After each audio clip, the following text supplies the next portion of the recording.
Então, quando eu li as Escrituras, e começando pelo Velho Testamento sempre, eu me deparava com muitos textos que não tinha, não se sustentavam. Isso começou a me trazer muitos questionamentos, né? A bem da verdade, a Bíblia, ela é um livro que foi necessário séculos e séculos e séculos e séculos de necessário para que ela fosse compilada e se transformar num cânon sagrado.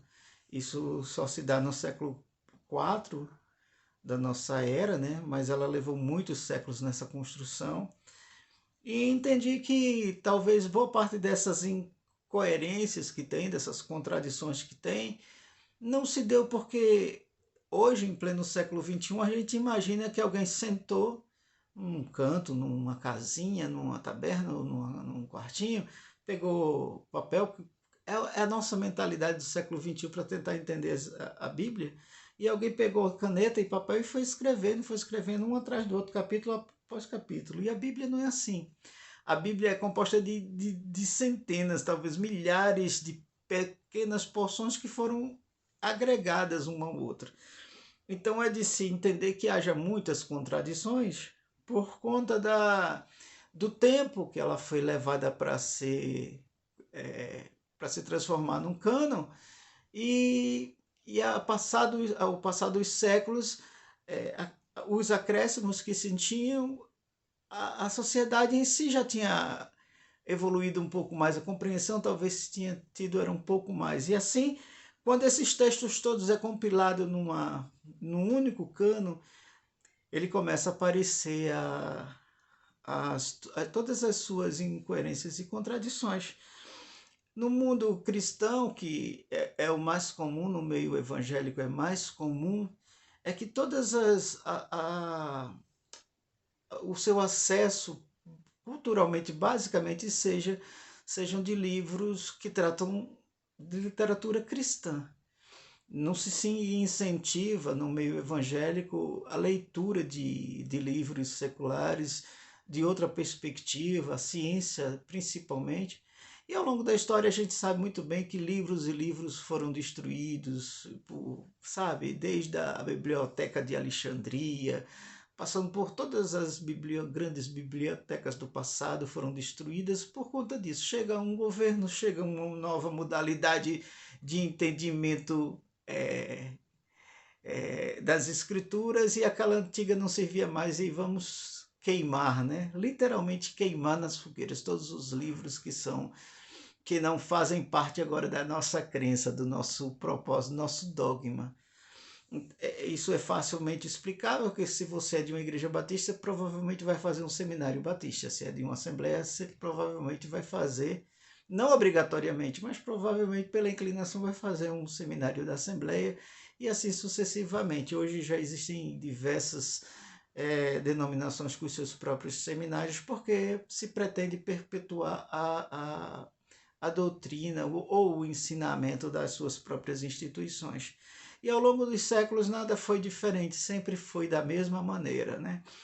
Se tinha uma literatura que era contrária, e aí eu não digo só no lado do cristianismo, o islamismo fez do mesmo jeito, né? Se queimava, não tem aqui esse livro, não pode ser lido aqui, se queima ou se destrói. E assim também, infelizmente, hoje isso é perpetuado no meio evangélico. Você participa de uma denominação e no meio evangélico e cristão, a leitura de livros que não são considerados a Bíblia, porque a Bíblia hoje tem até disse você pode ou não beber Coca-Cola segundo a interpretação que se dá, né? E aí passa por tudo, de alimentação, de vestuário.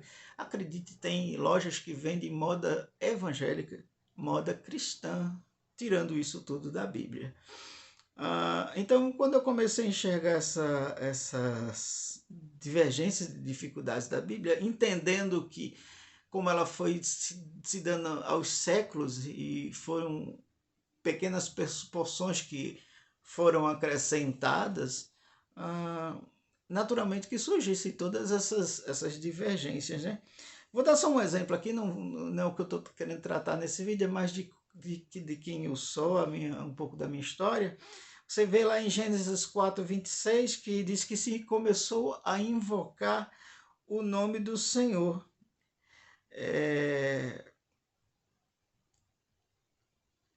Só que em Êxodo 6:3 já diz diferente, né? Então, assim, você tem duas versões de em que tempo que realmente começou a se invocar.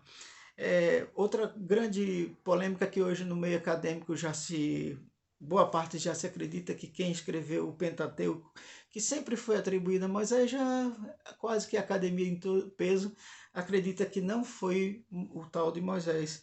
E aí nós podemos pegar, por exemplo, quando você lê em Deuteronômio 34, né? Assim morreu Moisés. Olha, Moisés está dizendo, assim eu morri. Como assim eu morri? Eu estou escrevendo, assim eu morri. Morri. Não é assim, né?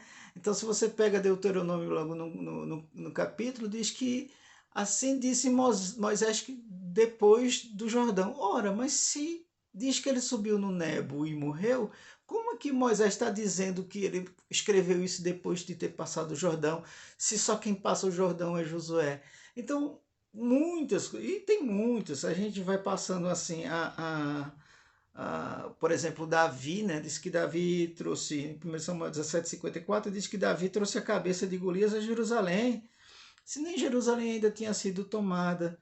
São duas narrativas da criação, são duas narrativas de dilúvio, são duas versões dos 10 mandamentos, então são muitas coisas.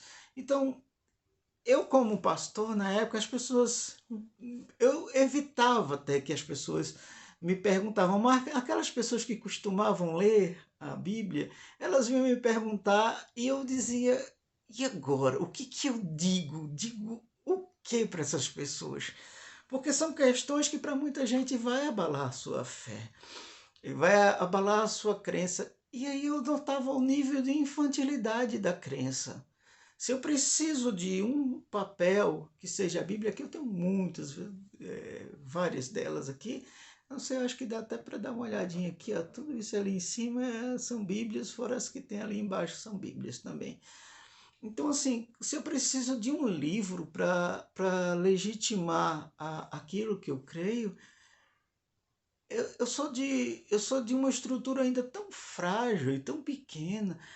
Não, mas a Bíblia é a santa e inerrante palavra de Deus. Se você pegar o que é dito de Jesus, você nunca vai ver Jesus dizendo que a Bíblia é a palavra de Deus.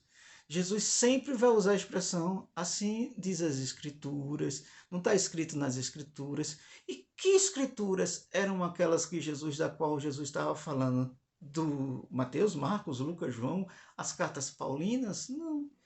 A única escritura que Jesus está se referindo ali é a escrituras basicamente dos judeus, que era a Torá.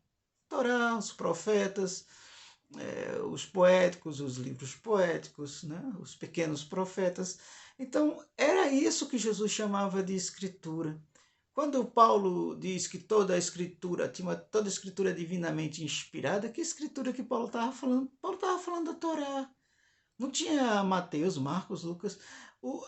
O primeiro, para vocês terem ideia, a gente pega o Novo Testamento, aí está Mateus, Marcos, Lucas, João, Matos.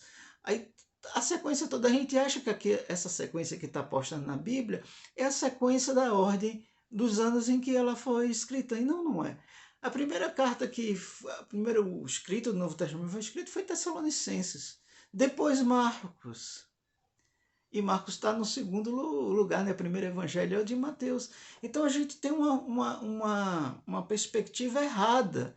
Por quê? Porque nos ensinaram assim e eu vou dizer uma coisa assim com muito pesar no meu coração, porque eu fiz parte disso durante muito tempo.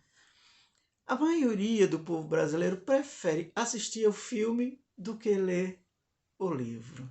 Não é verdade? É mais compacto, né? Porque o uso da leitura, você sentar num canto, exige mais esforço do que o filme. O filme você senta e te passa uma mensagem que quer e pronto. Na leitura não, você tem que usar isso aqui, né? para tentar voltar no tempo, tentar entender o que era aquilo, o contexto, tudo. Então, naturalmente, a maioria das pessoas que lotam as igrejas hoje são pessoas que preferem só ouvir a palavra do pastor e ponto. Poucas são. Eu estou falando isso por muitos e muitos anos de experiência como pastor. As pessoas preferem a palavra do pastor. Olha a responsabilidade que esse ser carrega, né? A maioria tem muita gente pilantra e canalha nesse meio. Os sinceros e verdadeiros só repetem o que eles aprenderam antes.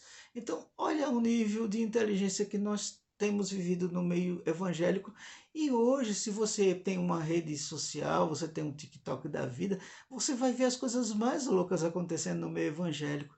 Onde nós vamos parar? Olha o nível de criancice, de imaturidade que nós temos.